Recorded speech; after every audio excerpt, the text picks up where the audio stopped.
Bonjour à tous. On se retrouve cet après-midi pour une conférence autour du sujet créer un atelier de transformation sur mon exploitation. Je me présente, je suis Anne de Monceau, je suis à la Chambre d'agriculture de Normandie, je suis conseillère circuit court pour le département de l'Orne. Pour cette conférence, Chloé Godard va m'appuyer et Chloé Godard est au réseau des CIVAM normands.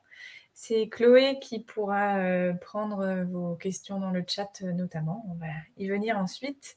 Pour nous parler de ce sujet, on a le plaisir d'accueillir nos deux intervenants de l'après-midi, Rémi Andrest de RS Module Mon Labo Fermier et Charles-Ewen Rousselot de Dalkia Froid Solutions. Donc, merci à vous d'être avec nous pour cette conférence de 45 minutes et voilà, de pouvoir nous parler de ce sujet. Je vais inviter les personnes qui assistent à cette conférence à poser leurs questions. N'hésitez pas à poser vos questions dans le chat. Il y a un chat qui est ouvert en parallèle de la conférence. Et voilà, la conférence va se dérouler de cette manière. Il va y avoir et ensuite, à l'issue des présentations, on traitera l'ensemble de vos questions et c'est justement Chloé qui va se charger de prendre vos questions, de les synthétiser et de les adresser à nos deux intervenants. C'est les rendez-vous avec les intervenants qui sont les nôtres cet après-midi, donc profitez-en. Et de la même manière, il y a encore des créneaux disponibles pour certains fournisseurs du forum, donc n'hésitez pas à prendre des rendez-vous. Vous pouvez aussi utiliser l'outil de messagerie du site du forum pour en fait faire des conversations à l'écrit en direct. Et enfin, cette conférence, comme toutes les autres conférences de la journée, sera disponible en replay dès ce soir sur le site du forum pendant 1 mois et ensuite sur YouTube. Et vous retrouverez aussi sur le site du forum les coordonnées de l'ensemble des fournisseurs qui sont présents aujourd'hui. Voilà. Donc, sans plus attendre, on va commencer cette conférence. C'est moi qui vais faire quelques propos introductifs avant de passer la parole d'abord à Rémi Andrest, puis à Charles-Ewen Rousselot. Donc, petite intro autour des grandes questions à se poser quand on a pour projet de créer un atelier de transformation. Tout d'abord, il faut réfléchir à la gamme des produits à fabriquer dans l'atelier, les volumes que vous souhaitez fabriquer et les différentes étapes par lesquelles ces produits doivent passer pour leur fabrication. Ça aussi notamment parce que c'est important d'identifier les contraintes des étapes de transformation à réaliser. Par exemple, des questions de température, d'hygrométrie, est-ce qu'il y a des temps de pause, des choses comme ça. Et du coup, identifier les éventuelles incompatibilités entre ces différentes étapes. Est-ce que certaines étapes nécessitent du froid, d'autres du chaud, en termes d'ambiance dans l'atelier de transformation, notamment voilà, les développements de flore microbienne, ces choses-là, voilà, bien identifier les différentes contraintes de toutes les étapes par lesquelles doivent passer les produits. Une autre question importante, c'est celle des circuits de commercialisation. On va s'appesantir un tout petit peu là-dessus juste ensuite, mais parce que ça a un impact sur le statut sanitaire de votre futur atelier de transformation. Il faut aussi bien réfléchir au nombre d'opérateurs qui vont être amenés à travailler dans l'atelier, à la fois au démarrage et aussi dans le temps long, voilà, dans 3 ans, dans 5 ans. Et dernier point, dernière question qui est assez importante aussi, c'est est-ce que dans votre atelier de transformation, vous voulez proposer de la prestation pour éventuellement d'autres agriculteurs ou d'autres personnes. Ça a aussi un impact sur le statut sanitaire. Voilà. Donc, pour le statut sanitaire, voilà, je voulais vous remettre un petit peu les 3 statuts sanitaires qu'on a. Donc ça, on parle de statut sanitaire uniquement pour les produits qui sont des transformations de produits animaux. Il n'y a pas de question de statut sanitaire pour les produits végétaux. Donc, on a 3 statuts qui nous permettent de vendre à différents publics. Le statut le plus léger, si on peut dire, c'est celui de la remise directe. C'est celui où il y a le moins d'enregistrement à faire d'un point de vue écrit. Et donc, ce statut-là, il permet de vendre aux consommateurs finaux sans limite de quantité, sans limite de distance. Le statut le plus fort, c'est celui de l'agrément sanitaire qui permet aussi de vendre aux consommateurs finaux et qui permet en plus de vendre aux intermédiaires sans limite de quantité, sans limite de distance, contrairement à la remise directe. Et en fait, voilà, nos intervenants vont ensuite développer tout ça dans leurs interventions, mais voilà, en fonction du statut sanitaire, les aménagements à réaliser dans les ateliers pourront aussi être différents. Donc c'est pour ça qu'il est important de bien réfléchir dès le démarrage au circuit de commercialisation des produits, notamment produits animaux, voilà, à la fois dans un temps court, dès la création de l'atelier, et aussi dans le temps plus long, au fur et à mesure de la vie de l'exploitation. Et on a du coup le statut intermédiaire de dérogation à l'obligation d'agrément sanitaire qui permet de vendre à des intermédiaires avec des limites de quantité et avec des limites de distance. J'ai pas développé finalement les limites de quantité réellement, mais voilà, sachez que vous pouvez retrouver tout ça dans les textes réglementaires et voilà, auprès des personnes qui vous accompagneront dans votre projet d'atelier de transformation, comme nos intervenants ou comme nous, les chambres et autres organismes de développement agricole. Et donc, quel que soit le statut sanitaire, tous les locaux doivent respecter un certain nombre d'éléments au niveau de leur conception. Les locaux doivent être construits en matériaux étanches, qui soient lisses, non absorbants, qui soient lavables, de couleur claire et non toxiques. Voilà, en gros, compatibles avec le fait d'y produire des denrées alimentaires. Ça, c'est les grands principes, et puis voilà, qu'on peut décliner et sur lesquels on peut s'attarder point par point au niveau de la construction de l'atelier de transformation, mais voilà les grands principes. Et dans sa création, l'atelier de transformation doit permettre de respecter le principe de marche en avant. Donc voilà, faire en sorte que les produits en cours de fabrication ne croisent pas le chemin des produits finis. Et voilà, ça c'est la marche en avant dans l'espace et marche en avant dans le temps. C'est-à-dire qu'on peut faire des différentes opérations à un même lieu tant qu'elles sont séparées par un temps notamment de nettoyage et de désinfection. Voilà pour ces petits propos un petit peu introductifs. Et maintenant, je vais passer la parole à notre premier intervenant, hop, Monsieur Andrès. Alors, je vais réouvrir votre micro. Est-ce que vous pouvez peut-être le réouvrir vous-même? Je pense. Voilà. C'est bon. On vous écoute pour voilà, une dizaine de minutes. Merci beaucoup. Bonjour, donc Rémi Andrès, donc je suis le dirigeant de mon labo fermier. Donc j'apporte des solutions en bâtiment modulaire qu'on peut poser à l'extérieur, qui demandent généralement un permis de construire, parce que les bâtiments modulaires, il y a un petit peu de tout, de dit. Donc en dessous de 20 mètres carrés, il faut faire une demande de travaux à la mairie. C'est un mini permis de construire simplifié qu'on demande à la mairie. Et à partir de 20 mètres carrés, donc c'est un permis de construire. Et je fais aussi de l'aménagement de bâtiments existants. Donc, l'avantage du bâtiment existant, ça permet de remettre en valeur un bâtiment où on met plein de choses qu'on ne sert pas. Et ça permet aussi de ne pas déposer de permis de construire, éventuellement faire une demande de travaux pour des ouvertures de fenêtres. Et dans tous les cas, il faut déclarer l'établissement donc au service d'hygiène. Donc, les questions qu'il faut se poser lors d'une création de laboratoire, c'est de savoir ce qu'on y met dedans et les quantités qu'on veut y faire. Donc, si on travaille tout ce qui est végétal, les fruits, les légumes, on n'est pas trop embêté. Il suffit d'avoir, on va dire, un labo propre, lessivable. Là, on n'a pas trop de soucis.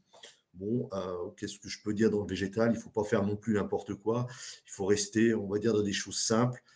Tout ce qui est, on va dire, conserve, rapage, des choses comme ça, c'est relativement simple à mettre en place. tout ce qui est lactofermentation. Là, c'est un grand débat, vaut mieux se faire accompagner. Je ne suis pas très, très chaud pour ce type de produit.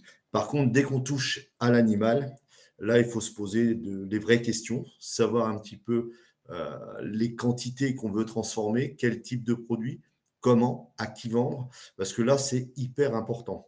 Donc, pour revenir un petit peu sur les propos, la présentation de Anne, je vais essayer de vous expliquer en 2 mots les différents labos, c'est-à-dire en PMS, en remise directe. Donc là, en remise directe, on se doit de donner au consommateur un produit sain.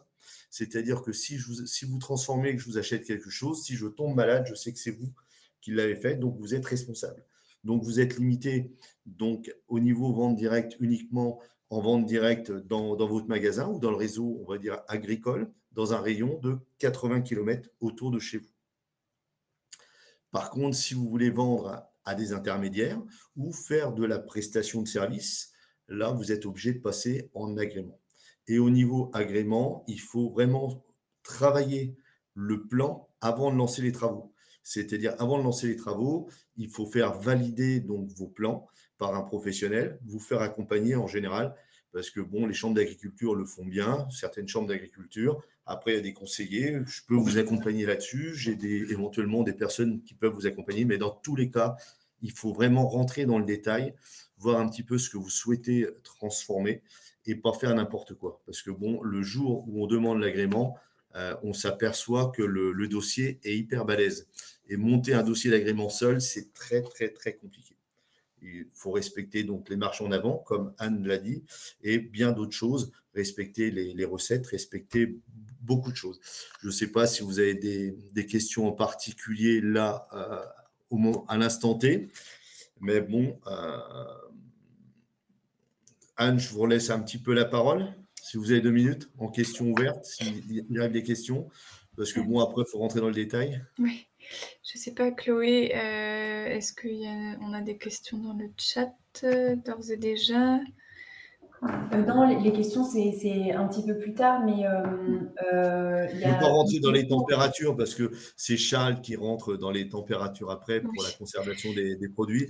Mais dans tous les cas, il faut bien savoir un petit peu ce qu'on veut faire. Est-ce qu'on veut réaménager un bâtiment?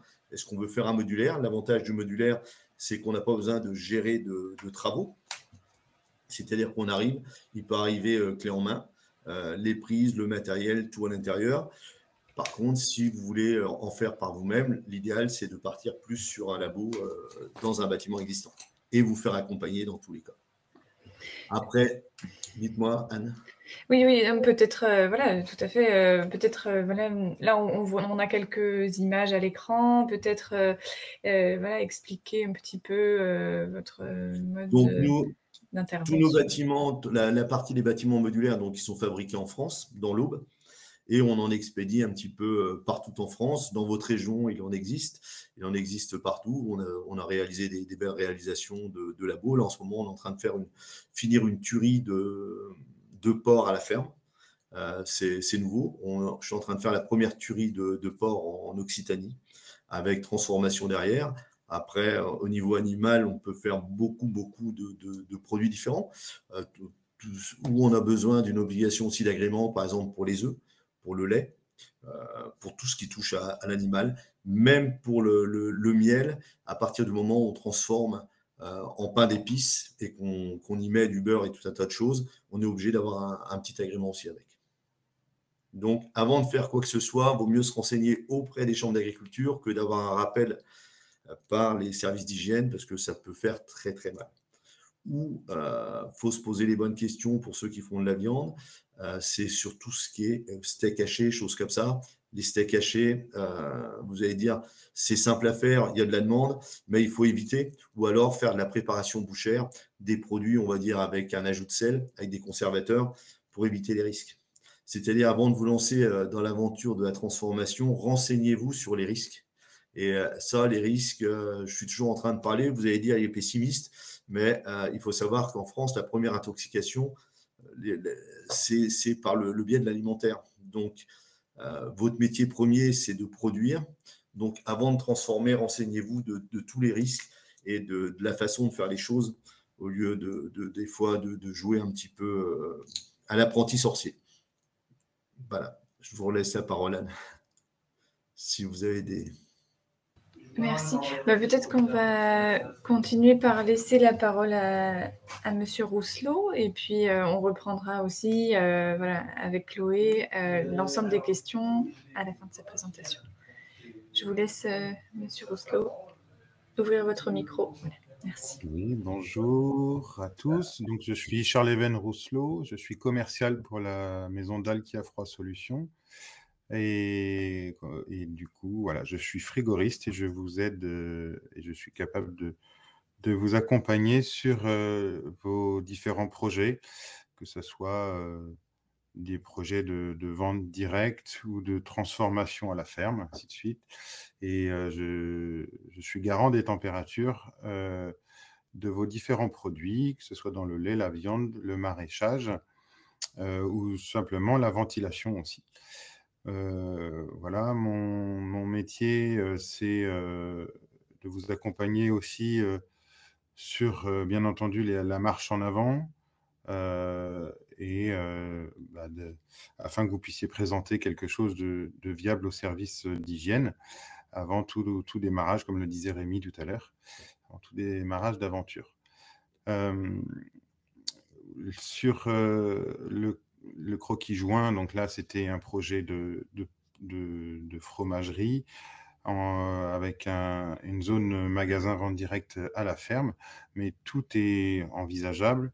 Il faut surtout, comme le disait Anne tout à l'heure, se poser les bonnes questions dans le bon ordre avant de démarrer, surtout sur la partie d'abord commerciale, quelle quantité vous souhaitez transformer, que ce soit du lait ou de la viande, à combien de personnes je vais avoir besoin pour faire le travail dans mon laboratoire, parce que si on ne peut pas se tourner, c'est compliqué. Et quelle est votre cible? Si c'est de la collectivité ou plutôt de la vente directe à moins de 80 km, à plus de 80 km, c'est des choses qui vont impacter vraiment votre laboratoire.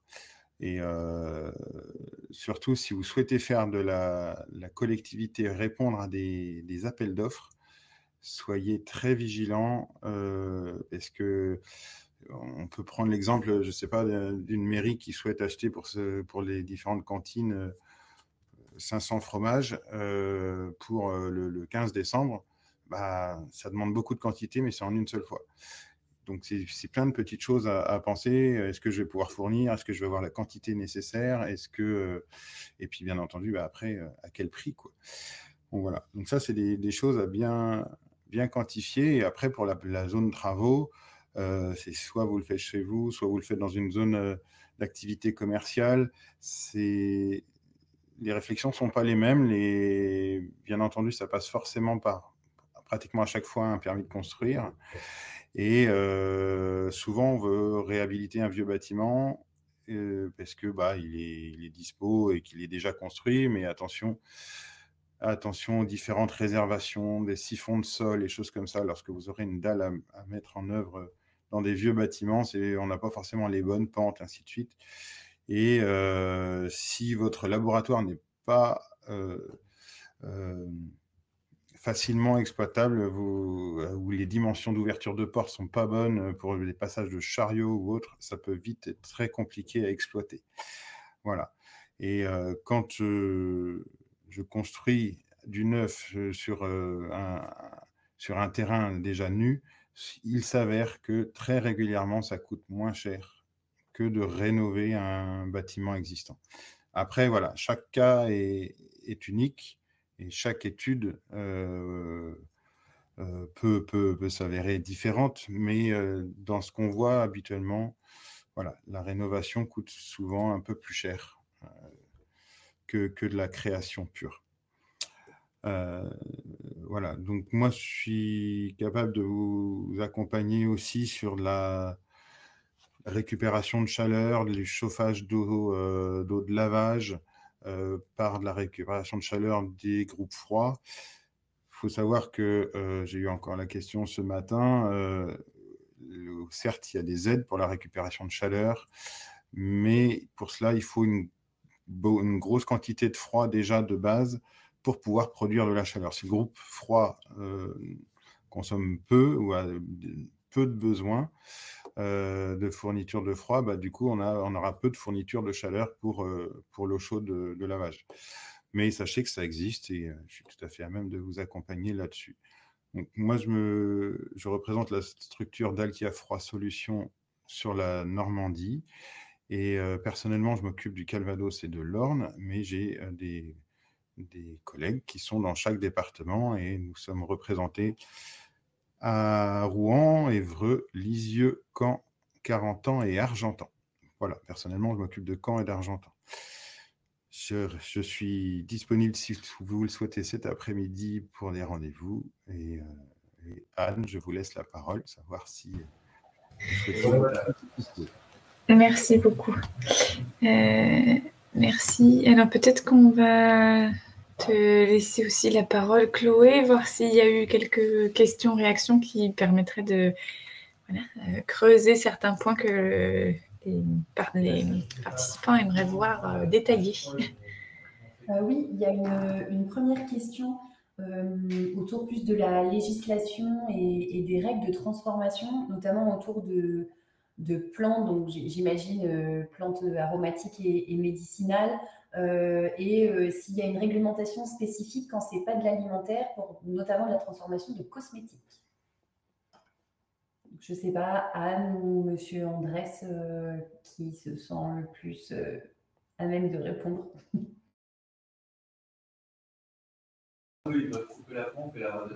Alors, Monsieur Andrès, votre micro est coupé. Je vois que vous essayez d'intervenir. Je vais vous laisser rouvrir votre micro. Donc, pour le végétal, si c'est vraiment pas médical, il n'y a pas réellement de législation. Faut vendre naturellement un produit sain. On n'est pas trop embêté à partir du moment où c'est fait dans un endroit propre. C'est comme la partie végétale. Après, pour la partie cosmétique, c'est toujours la même chose. Si on reste sur des pommades toutes simples, faut travailler dans un endroit propre. Si on commence à partir plus sur un produit, on va dire, médical, là, il y a une réelle réglementation. C'est pareil, là, je fais une parenthèse, c'est pas du tout végétal, mais par exemple, pour de la nourriture animale, j'ai souvent des demandes pour faire des aliments pour les chiens, pour les chats.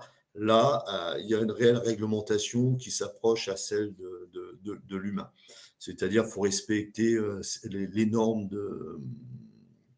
c'est quasiment identique à un labo, on va dire, pour la consommation humaine. Donc, il faut faire attention quand même. Je vous laisse la parole, Chloé. Merci beaucoup. Il y a une question aussi pour vous, Monsieur Andrès, encore. Est-ce que vous accompagnez sur les permis de construire, justement? Est-ce que vous faites également le raccordement à l'eau et à l'électricité, enfin au fluide de manière générale? Sur les permis de construire, sur la partie, on va dire, modulaire, nous, on a une architecte qui travaille quasiment que pour nous, qui a l'habitude de déposer les permis de construire sur du modulaire. Après, sur de l'aménagement de bâtiments ou des bâtiments, on va dire, agricoles, bien souvent, il y a des services dans les chambres d'agriculture, dans certaines chambres d'agriculture, ou des architectes en local qui bossent dessus. Bon, moi, dans un rayon de 200 km autour de l'Aube, j'ai une entreprise qui travaille avec nous, qui fait du clé en main sur l'eau, l'électricité et tout et tout. Après, sur d'autres parties de la France, il y a des secteurs qui sont couverts, notamment toute la partie Bretagne, même la partie Normandie qui touche, parce que je travaille avec un prestataire qui fait du clé en main. Et après, sur la partie, on va dire, matériel, purement matériel professionnel, là, c'est vrai que j'ai des gens qui m'accompagnent sur toute la France parce que j'ai signé un accord avec le groupement Eurochef qui me permet d'avoir un SAV proche de chez vous. C'est-à-dire qu'un distributeur Eurochef, il y en a un près de chez vous, quoi, pour tout ce qui est matériel, on va dire, professionnel qu'on a à l'intérieur des labos. Après, les branchements d'eau et tout ça, normalement, ce n'est pas trop à nous. On aide, on va dire, le client à faire les démarches avec son plombier ou les services appropriés des mairies. Parce que c'est vrai que des fois, ils ne savent pas trop. C'est comme les questions au niveau du traitement des eaux. C'est très compliqué en France parce que des pluies et des POS, il y en a plein des différents. Et chaque commune a un SPANC ou un syndicat des eaux, et on y met ce qu'on veut en réglementation. Des fois, ça peut être un simple bac à graisse avec une cuve de récupération des eaux avec un plan d'épandage, et puis des fois, c'est une station d'épuration, donc il faut faire très, très, très attention quand on se lance dans des projets comme ça, et où on n'a pas parlé de ce problème-là, avant toute chose, avant de commencer les travaux, et puis de se dire, tiens, j'en ai pour tant en panneau, il faut tout de suite demander si on a l'eau potable. C'est couillon comme question. Ben, si vous n'avez pas l'eau potable, vous ne pouvez pas faire de labo alimentaire. Et si vous avez assez de puissance électrique. Parce que bien souvent, les gens, ils se lancent, ils veulent faire des choses. Et puis après, quand monsieur Enedis se pointe et puis qu'il dit, voilà, je vous fais un devis, déjà pour avoir un devis, il faut compter entre 2 et 6 mois. Et puis qu'on vous dit, dans le meilleur des cas, eh ben, pour mettre un tarif jaune, il y en a pour 30 000 euros. Et des fois, le tarif jaune, eh ben, ça peut être 100 ou 200 000 euros. Parce que si on est loin du transformateur et qu'il faut mettre un transformateur, il faut bien qu'il y ait quelqu'un qui le paye. Donc là, il faut faire très, très, très attention dans les campagnes. C'est au niveau de l'eau, du branchement de l'eau, et au niveau du branchement, des branchements électriques. Parce que c'est vrai que Charles pourra le dire, mais l'électricité en ce moment vaut mieux avoir un labo en électrique qu'au gaz, surtout en ce moment. Mais est-ce qu'on a la puissance? Ça, c'est la question. Est-ce qu'il y a un transfo à côté? Parce que là, j'ai eu le cas, par exemple, à côté d'Avalon. Donc, on demandait 200 000 euros c'est un couple, hein, à la dame, pour emmener l'eau potable. 200 000 euros à sa charge. Donc, elle a abandonné le projet. Merci beaucoup pour ces exemples. Je pense que ce qu'il faut retenir pour les porteurs de projets de laboratoire, voilà, c'est se rapprocher rapidement des collectivités locales, que ce soit les syndicats d'eau, les mairies pour les permis de construire. Voilà, de toute façon, vous aurez affaire à eux très rapidement dans votre projet. Donc voilà, ne pas hésiter de se rapprocher relativement rapidement de ces acteurs-là. Voilà, ça pourra vraiment vous aider. Monsieur Rousselot, il y a une question pour vous. Est-ce que vous faites la maintenance et l'entretien sur le long terme chez Dalkia Froid? Oui, et c'est d'ailleurs notre métier premier. C'est la maintenance des équipements de froid et de climatisation sur toute la France d'ailleurs. Je vois rien qu'à l'agence de Caen, j'ai 14 dépanneurs qui tournent toute l'année, qui ne font que du dépannage. Voilà. Les installations sont faites par une équipe de 6 techniciens sur le bassin canet, mais c'est pour vous donner un peu l'amplitude. Hein. On fait 65 à 70% de notre métier, c'est de la maintenance. Voilà, à toute dimension, hein, d'une petite installation, une petite vitrine de présentation jusqu'à une centrale frigorifique avec plusieurs chambres froides raccordées dessus. Et bien entendu, avec la délivrance des certificats d'étanchéité des fluides frigorigènes et la signature des registres de sécurité, et ainsi de suite, tout ce qu'il y a de légal et d'obligatoire lors des interventions. Ok, merci beaucoup pour cette précision. J'ai une autre question. Quelqu'un qui dit, voilà, j'aimerais monter en puissance progressivement et investir au fur et à mesure. Est-ce que c'est possible d'agrandir progressivement et de modifier son laboratoire? En gros, voilà, dans quelle mesure c'est modulable ou pas? Est-ce qu'on peut s'agrandir au fur et à mesure ou c'est très compliqué? Il faut y penser au départ. Et c'est vrai que, bon, comme je dis, je suis plus un lapin de 3 semaines. Donc, moi, quand je parle de ma carrière professionnelle, à chaque fois, j'ai fait quelque chose. Quelques années après, c'était trop petit. Donc, on est toujours en train d'agrandir. Et j'ai toujours aux jeunes, penser aux gens qui s'installent. Donc, déjà au départ, savoir si on peut réaliser les travaux, donc les questions qu'on se posait avant. Et puis de se dire, là, aujourd'hui, je fais un labo, mais demain, je vais évoluer. Donc, il faut toujours de l'espace sur le côté. Bon, l'avantage du modulaire, c'est qu'on peut remettre des morceaux de modulaire et puis augmenter, ou se dire je commence avec des modulaires et puis demain quand ça va tourner je vais faire un grand labo en dur et puis on va le construire. Et puis le modulaire, l'avantage du modulaire, vous trouvez un client à 5 km de chez vous, on l'emmène 5 km plus loin, vous trouvez un client à l'autre bout de la France, et ben on le remet sur un camion, on l'emmène à l'autre bout de la France. Mais quand on fait aussi dans un bâtiment, on va dire en dur, il faut toujours penser à pouvoir s'agrandir et puis le faire de façon intelligente, de bien y penser au départ pour pouvoir l'agrandir. Agrandir, par exemple, faire une porte sur la chambre froide produit fini si on projette de faire un magasin de vente, avoir la possibilité toujours de s'écarter d'un côté ou de l'autre. Voilà, je vous laisse. Je ne sais pas, Monsieur Rousselot, si par rapport à cette question, vous souhaitiez ajouter quelque chose ou pas.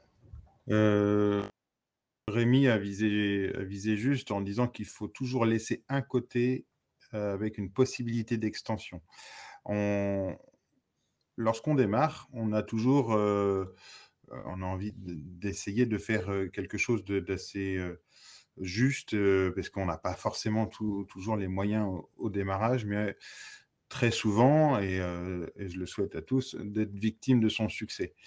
Pour parler de ma partie, au niveau du froid, il peut être bien entendu évolutif, parce qu'on peut réfléchir en termes au départ, on peut dire, voilà, je transforme 400 000 litres de lait, je prends un exemple au hasard, dans le fromage, et avoir une envie d'évoluer vers 600 000 sur 2 ans ou 3 ans. Bon, on peut se dire, on peut créer l'ossature, mais sans forcément mettre le froid dans chacune des chambres. On peut dire, voilà, j'ai besoin de 3 caves aujourd'hui, 3 caves d'affinage. Eh bien, je vais en avoir besoin de 2 autres supplémentaires dans les 5 ans à venir. Eh bien, on peut se dire, on crée l'ossature, mais on ne met pas le froid tout de suite. Ça me permettra de monter en puissance progressivement et d'étaler un petit peu les frais, quoi. Donc ça, c'est envisageable, mais par contre, il ne faut pas du tout se mettre court au niveau de la puissance électrique. Alors, plus vous allez monter en puissance, plus votre matériel de transformation va évoluer et votre besoin en électricité aussi. Et une fois que les fourreaux sont passés, que le béton est coulé, c'est souvent complexe après d'y arriver. Voilà, bien dimensionner aussi les siphons de sol, les évacuations. Voilà, ne pas oublier toute la partie fluidique, elle est très très importante. Et si je peux rajouter quelque chose aussi, le choix Charles, le choix des matériels, c'est-à-dire que bon, si on fait du lait, il faut prendre des panneaux adaptés pour le lait ou l'acidité des produits, hein, parce que bon, par exemple, un produit type spiruline, si on travaille ça avec un panneau normal, il rouille au bout de 3 mois. Il y a des produits qui sont agressifs, donc il faut bien respecter ça. Par exemple, pour le lait, c'est pareil pour le choix des évapes au niveau de Charles, c'est des évapes bien spécifiques, parce qu'autrement, au bout de 3 ans, on met tout à la poubelle et on recommence. Donc, il faut se poser les bonnes questions et il faut vraiment qu'il y ait avant de partir, c'est quand même un laboratoire, c'est quand même un outil de travail dans le futur. Il faut qu'il y ait un échange. Comme je dis, on n'est pas le leader, on ne plaît pas à tout le monde, mais il faut trouver le partenaire avec qui on peut échanger, se poser les bonnes questions, des fois des questions qui dérangent, mais il vaut mieux se les poser avant qu'après. Des fois, les gens ils me disent hey, ils veulent en savoir des choses, mais c'est pour éviter les problèmes. L'épaisseur, à la limite, l'épaisseur des panneaux, la densité de la mousse, la qualité des panneaux. On parlait des siphons de sol. Des siphons de sol, quand on fait du fromage, tout dépend. Si on fait du fromage de brebis, c'est quasiment de l'acide au niveau acidité, ou même si on a un saloir, si on transforme de la viande, notamment du porc, eh ben, il faut des siphons en 316. Les siphons en 316, le 316, c'est en gros 40% plus cher qu'un inox 304, voire qu'un inox ferritique, parce que des fois, il y a les gens, ils disent ah oui, mais j'ai vu sur Internet, je veux dire, un siphon ou une table inox à tel prix, vous me la vendez à tel prix. Il faut savoir ce que vous achetez, connaître déjà l'épaisseur, parce que personne ne vole personne. Si on prend le code l'inox est vendu au poids. Il y a différentes qualités. Il y a une qualité qui vaut 100, il y a une qualité qui vaut 200, une qualité qui vaut 300. Et il faut savoir ce que l'on achète et pourquoi, surtout. Si vous mettez le produit qui n'est pas adapté, vous allez au-devant de la catastrophe.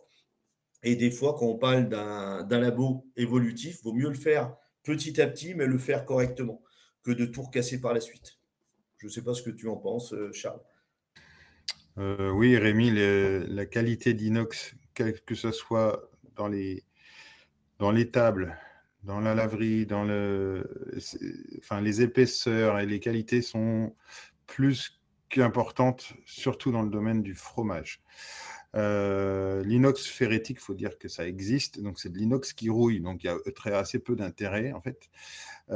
Sachant qu'aujourd'hui, les labos doivent être désinfectés tous les jours avec des produits qui vous sont presque imposés. Et ces produits-là sont très, très agressifs pour la majeure partie des inox. Et donc souvent, vous voyez souvent que ce soit dans les collectivités ou même dans les laboratoires, on voit souvent des poires bleues. En fait, c'est des rouleurs de produits lessiviels et ces produits-là sont très, très agressifs.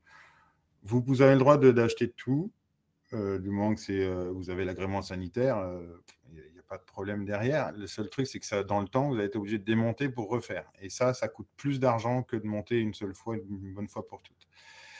Moi, dans ma partie, au niveau du froid, le diffuseur de froid en boucherie ou le diffuseur de froid en fromagerie va être complètement différent et le prix aussi. Mais les deux vont diffuser du froid, hein. C'est comme une 4L et une Mercedes, les deux vont rouler. Le seul problème, c'est la durée de vie. Voilà. Et voilà, il faut bien cibler avec quel partenaire vous partez et s'il connaît bien la problématique de vos produits.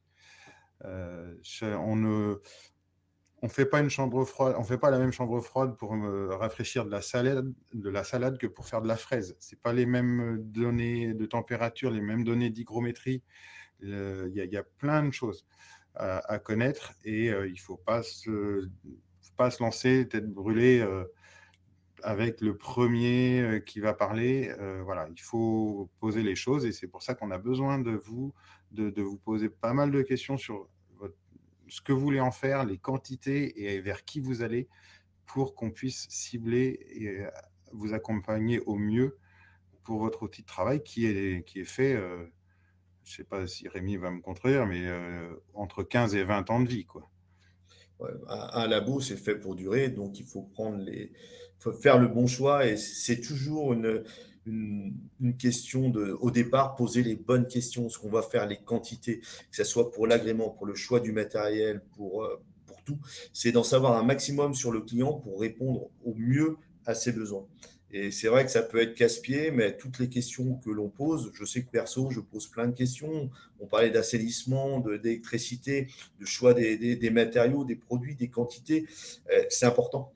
C'est important. Et puis après, si on travaille en bio ou pas en bio, on a des façons de travailler, notamment dans la transformation de la viande, qui impose du sel, pas du sel, et de l'étuvage, pas de l'étuvage. Et tout ça, c'est important de le savoir pour proposer le bon produit en face ou dire, voilà, moi, je ne propose pas tous les produits, mais acheter plus ce type de produit que celui-là, même quand on parle de séchage, Charles, il pourra en parler. Là, quand on parle de séchage de viande, saucisson sec ou peu importe, là en Normandie, c'est une région qui est près de la mer, donc c'est pas la même façon de sécher les aliments, vous en Normandie, que de les sécher celui qui est dans le Massif central à 700 mètres d'altitude. Donc il faut bien cerner le problème. Et là, après, il y a toujours une solution. Il y a toujours une solution. Mais si vous achetez quelque chose, vous devez savoir ce que vous achetez. Et si vous achetez un prix, eh ben, sachez qu'un prix reste un prix. Il faut savoir, il faut connaître le produit pour dire ça c'est cher ou ça c'est pas cher. Moi, je voulais terminer très vite, désolé Chloé, juste terminer sur la partie panneaux. Les panneaux, c'est vraiment les murs de votre labo. Et s'ils sont montés par X ou Y, qui n'en a jamais fait, c'est comme la résine de sol, il n'y a pas de décennale si ce n'est pas posé par un isoleur. Et notamment dans le fromage, c'est très important qu'il soit très, très bien posé et qu'il y ait une dalle béton digne de ce nom, bien plane, bien propre, avec le moins de porosité possible. Donc, attention, le panneau, s'il est mal fait, il se gorge comme une éponge et il il absorbe toute l'humidité et là, vous pouvez tout démonter pour tout refaire et là, ça devient très, très compliqué. Donc, attention à la pose de panneaux. Et les siphons de sol, c'est pareil. Et savoir ce que vous allez faire dedans. Faut pas nous dire après coup, tiens, je vais mettre un autoclave. Par exemple, pour des conserves ou des choses comme ça, l'autoclave, il y a des produits où on rejette de l'eau à 90 degrés. Il faut des évacuations adaptées. Autrement, on fond tout. Si vous êtes obligé de casser les dalles après coup, c'est la catastrophe. Demain, celui qui fait de la tuerie de volaille, parce que bon, ça se fait aussi, c'est pareil. Il faut faire gaffe tout ce qui est siphonnage, parce que le duvet, donc quand on travaille en tuerie les siphons, en tuerie de volaille, on travaille avec toute petite grille, on essaie d'en récupérer un maximum avant qu'il tombe dans le siphon. Dans le siphon, il y a encore un panier, et malgré ça, le duvet tombe et il reste sur place. Et celui qui relie, parce que j'ai déjà vu, le gars, il l'avait fait, il m'a appelé au secours, trop tard, le mal était fait, il avait relié aussi la cuisson sur la tuerie. Donc, vous imaginez ce que ça peut faire, c'est du béton après. Entre la graisse et le duvet, il n'y a plus qu'à tout casser, puis à tout recommencer. Donc, autant se poser les bonnes questions. Quand on parle de résine, la résine, c'est un produit que j'aime bien, surtout pour les panneaux, parce qu'on peut remonter, on peut faire une étanchéité sur les panneaux nickel, surtout en fromagerie. Je recommande, mais il faut que ce soit bien fait. Et la résine, ça a un coût. Perso, j'en fais pas. J'ai des prestataires qui sont spécialisés dans la résine, mais prendre une résine en dessous de 120 euros, une résine, ça coûte entre 120 et 150 euros le mètre carré. Celui qui commence à vous dire, je vous fais de la résine à 60, 70 euros le mètre carré, des fois on envoie des maçons. Attention, est-ce qu'ils en ont fait? Est-ce qu'ils ont les assurances en cas de problème et tout? Il faut se poser vraiment les bonnes questions, savoir pourquoi. Merci beaucoup. Un retour sur une question, la question autour de la cosmétique et de la législation sur les plantes. Voilà, de manière générale, j'invite les personnes qui ont des questions sur la législation à les poser aux fournisseurs qui sont présents, aux accompagnateurs, que ce soit la Chambre d'agriculture, que ce soit nous, les CIVAM ou Bio en Normandie. Voilà, il y a quand même une législation bien spécifique selon si c'est de la cosmétique, de l'alimentation animale, de l'alimentation humaine, etc. Donc voilà, il y a vraiment des personnes qui peuvent vous orienter là-dedans. Donc sur toutes ces questions-là, n'hésitez pas à solliciter l'ensemble des acteurs qui sont présents aujourd'hui. Voilà, Anne, je te redonne la main. Merci Chloé, et puis surtout merci à vous, Charles-Even et Rémi, pour vos interventions de cet après-midi. Je pense que voilà, il y a eu beaucoup d'éléments discutés sur un domaine d'expertise qui est très large, donc voilà, je m'adresse aux participants. N'hésitez pas à prendre rendez-vous avec les fournisseurs qui sont là aujourd'hui. Vous voyez que voilà, chacun connaît très bien son sujet et peut vous accompagner dans vos projets. Donc, n'hésitez pas à prendre rendez-vous ou à les recontacter au travers des contacts que vous trouverez sur le site du forum. Et puis, nous, on vous dit à tout à l'heure parce qu'on a la dernière conférence de la journée qui commence à 15h, dans une grosse quinzaine de minutes. Et donc, on vous retrouve à 15h pour le dernier thème qui est « Trouver un outil adapté à la gestion de mes commandes ». Voilà, donc je vais inviter nous tous à quitter le live et à tout à l'heure. Merci beaucoup. Bonne journée. Merci. Bonne journée, au revoir. Au revoir. Au revoir.